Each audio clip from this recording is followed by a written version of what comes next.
Hi everyone, my name is Dr. Puah and I'm from the Respiratory and Critical Care Medicine Department. I'm a consultant there and I deal mainly with lung disease and the ICU care.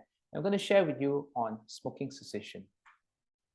So in this talk, I'm going to tell you why you need to stop smoking, how to understand what goes through a smoker's mind, and what are the methods to quit, the facts and the myths, and what's in our smoking cessation program.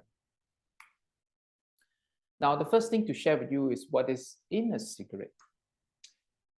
In one tiny stick, it contains nicotine, and I'll share with you later how it is as addictive as heroin or cocaine. There are about 7,000 chemicals, out of which at least 40 of them can cause cancer. So if you look at this stick, it contains all the descriptions belonging to a toilet cleaner, an insecticide, barbecue lighters, rocket fuel, and poison. So the question is, why would anybody want to pick up a stick that contains all these chemicals which can do damage to your body? I've not heard of anywhere where cigarettes has any positive effects whatsoever. And from this picture itself, it shows you why. So why quit? If you're a smoker, if you were to quit, it really does improve your looks, your health, and the health of the people around you. It improves work and social environment. Now it saves you money and it saves the earth. There is an increasing smoking related taxes which the government has been introducing. And there's also a reduction in public places allowing smoking to take place. So it's getting a lot more difficult for you if you start picking up the cigarette. Now, the NEA have more powers of enforcement now to investigate smoking-related offences and monitor public places. What's good to know that all these efforts are reducing the smoking rates from 23% in 1977 to 13.3% in 2013. Now, let's put this into some monetary perspective. If you were to not buy a packet of cigarettes and save that money instead, now within a week, that packet of cigarette that you smoke on a daily basis is equivalent to a 1 month's utility bill, or you can pay for parking. Now, if you save that money for a month, you may be able to buy a phone or even a watch. Now, keep it for a year, you may be able to get yourself a new simple transport, maybe not a motorcycle with a new COE, but you may even be able to save up for a nice holiday to take yourself and your family with. Now, keep it for that for 20 years, you may even be able to afford a down payment for an apartment and maybe even put your children through university. Now, it is not only one aspect of financial cost that you're saving, but look at that aesthetics that you may be spending on, the dental cost because it causes damage to your teeth, the home and auto cleaning causes because the cigarette smoke clogs up the filters at your home. There's decrease in workplace productivity because people are out smoking, or that smoking pushes people away from their workplace. Now, if you're a smoker, you have to pay higher insurance premiums. Now, smoking alone doesn't just affect your lungs, but it affects other parts of the body as well. And can you imagine getting admitted for a heart attack? You have to pay so much money just for a bypass or angioplasty. Hospital admission for stroke can cost up to $20,000. And if you think about it, cancer is incurable. And if you get cancer, that cost, although it's written here up to 20,000, but it can go up even higher.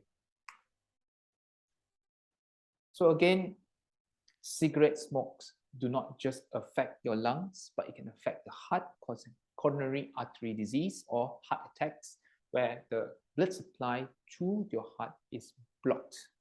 It can cause stroke as well, but the blood supply to the brain is the one that's blocked. Now again, lung disease, just to reiterate, you can actually get chronic obstructive pulmonary disease or COPD, which is almost like a smoker's asthma disease. If you have underlying asthma, that can get worse.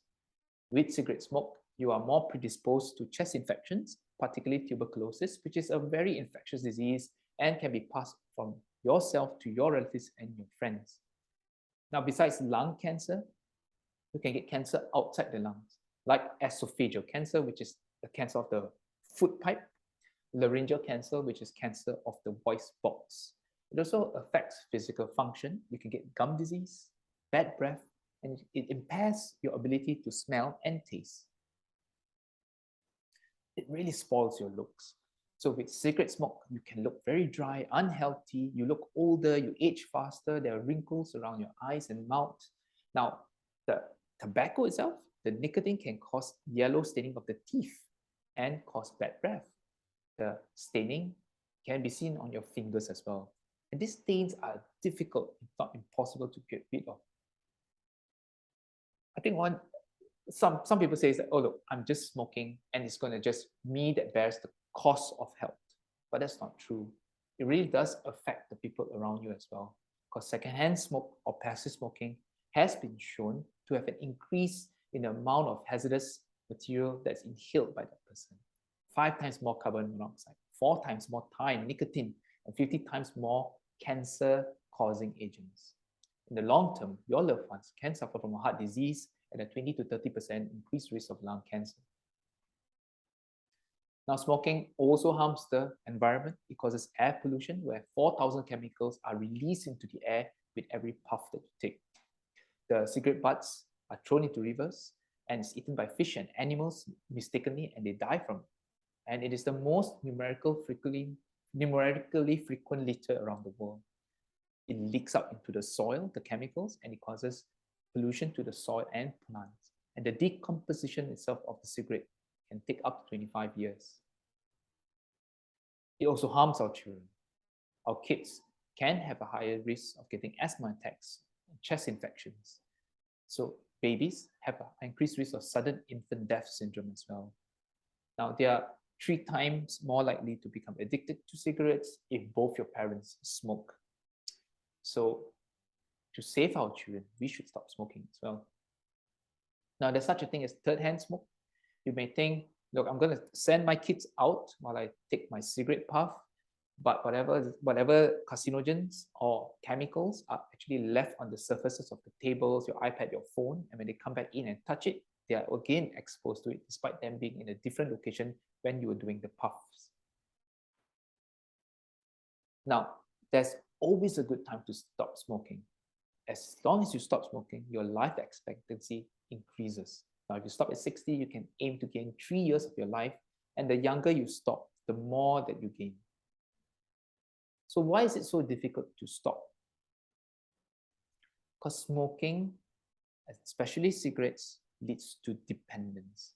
And this is a chemical form of addiction, a habitual form of addiction, and also a mind above the matter. As stated at the beginning of this talk, tobacco itself is even more addictive than cocaine and heroin, even more addictive than cannabis and psychedelics and alcohol. It is one of the hardest things to quit because of its highly addictive manner.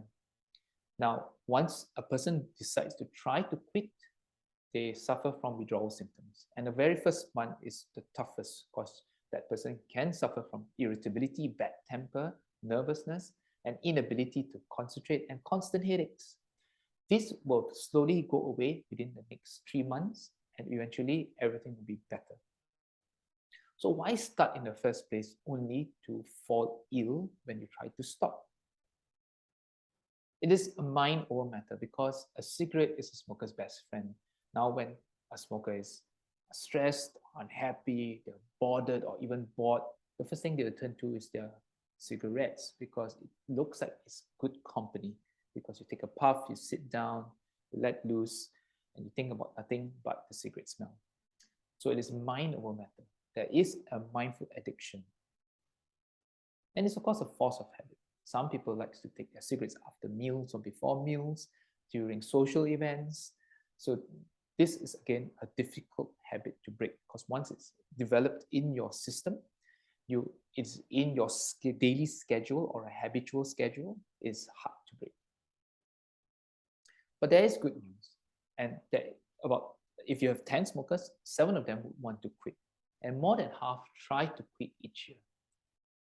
Now, even a 3-minute talk with your physician or doctor can help somebody start the process of quitting.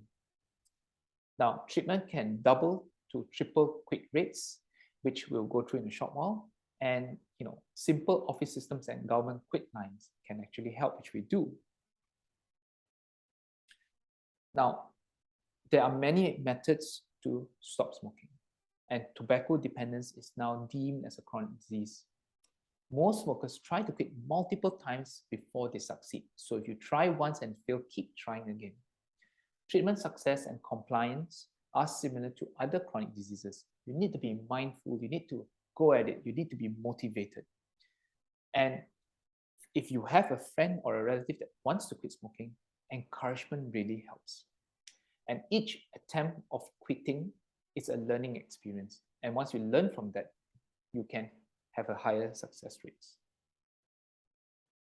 Now, intervention can be behavioral or pharmacological or using medicines.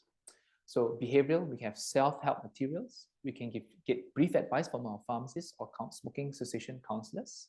Again, of course, counseling from various parties. The medications, there's nicotine replacement therapy. There's also tablets that you can take to stop the craving for cigarette smoke. Technology and social media can help as well. And sometimes we do send reminders, motivational speeches to the people who are interested to stop smoking, which has been shown to improve quit rates. Person-to-person smoking cessation delivery, you can do it as an individual level, you can do it as a group, and as an individual level, sometimes through a simple telephone conversation can help somebody to stop smoking. Any form of person-to-person behavioral support is effective to increase abstinence rates, and this has been shown in many studies. So the one-on-one sessions are the most commonly used sessions, and it involves counseling interventions.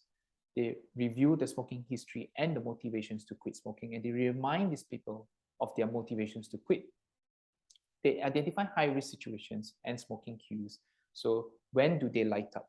They are reminded that to be mindful of these times so that they can be aware that these are the times that they should avoid cigarette smoking and do something else to take their mind off it.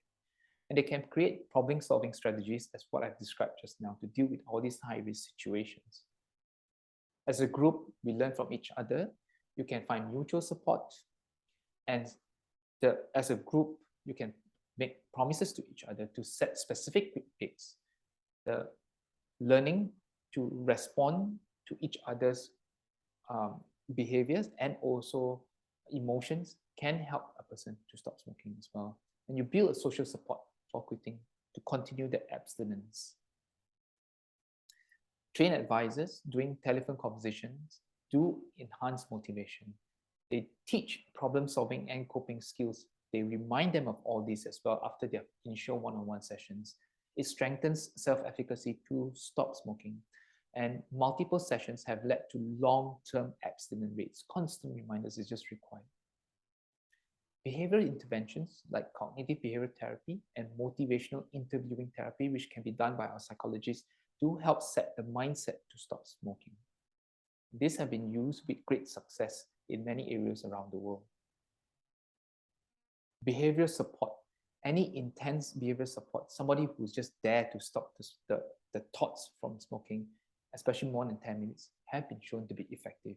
The higher the intensity, the higher the abstinence rates. And the more sessions do increase the quit rates as well.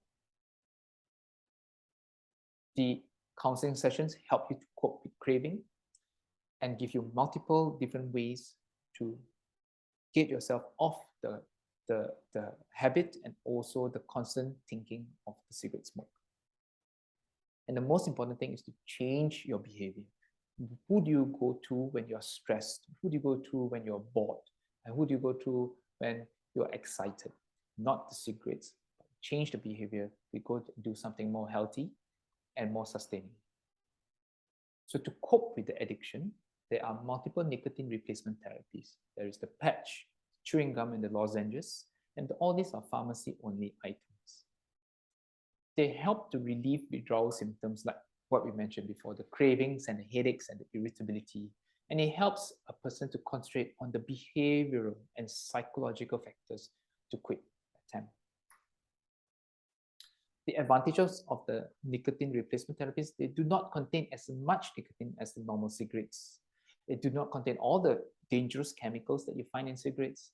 And the side effects of the nicotine replacement therapies are usually very mild, and the doses are based on a health professional's advice, and that will be cut down gradually. It's usually taken 2 to 3 months after quitting, and it doesn't have the same addictive potential as smoking cigarettes. It may not be suitable for all, especially people under the age of 18, has systemic skin diseases, a recent stroke or heart attack, who are pregnant or breastfeeding, hepatic ulcer disease, hypertension, angina, and diabetes. So consult your local pharmacist or doctor before thinking about starting on non-nicotine replacement therapies. There are medications, especially for those who have failed nicotine replacement therapies or who are not able to take them. You usually start about 1 to 2 weeks before the quit date, and the person can still smoke during this period. It's a prescription-only item, and it needs to be monitored by a pharmacist or a doctor. Exercise helps. It does reduce nicotine craving and withdrawal symptoms. It is linked to improved quit rates, although weekly, when you use it alone. But if it's part of a structured cessation program, it's actually much better. Exercising has many health benefits, and we don't have to go through that in this talk. And it reduces post-cessation weight gain. People complain that after they stop smoking, they gain weight. But with exercise, that can mitigate that side effect. So success rates with willpower alone, it's only about 3%. But if you combine all the things that we have discussed, it actually increases up to about 40%. And what's most important is the motivation and the willingness to stop smoking. There are 2 different methods to quit smoking. One is called the cold turkey method, which is to stop then that self without taking any cigarettes after this, or the gradual reduction, making a promise to yourself that you cut down by a certain amount of cigarettes, by a certain amount of days or weeks, to end up being no cigarettes at all. So where can smokers seek help to quit? There are many touch points in Singapore: the hospitals, the clinics, any pharmacists, the health promotional boards, Quit Line. There are Quit mobile applications on phones. There's also a Quit Club on Facebook. You can join the workplace smoking control program as well. And the Quit Line phone number is in this slide. The smoking cessation services, seen mainly in the hospitals, where you actually talk to a professional counselor who will then give you tips and advice on how to quit smoking and derive a quit plan with you, either cold turkey or a gradual deduction. Also, what are the different types of strategies you can use to deal with the withdrawal symptoms and the cravings. In the smoking cessation service in Tan Sing, we also offer non-nicotine replacement therapy and medications. Now, of course, we have tools to measure the amount of tar and chemicals to ensure that you are truly abstaining from the cigarette smoke. So again, to quit smoking, it really takes you to make the first move and decide on that date. Once you have decided on the date, call for help. It is doable. It may be tough, but yes, many people have stopped smoking before. You can be successful and you can quit too. So with that, I hope I've given you some information, if not all, and where you can actually look for help if you do want to take that step to stop smoking, or any of your loved ones or family would want to stop smoking. With that, thank you for your attention, and I hope to see you.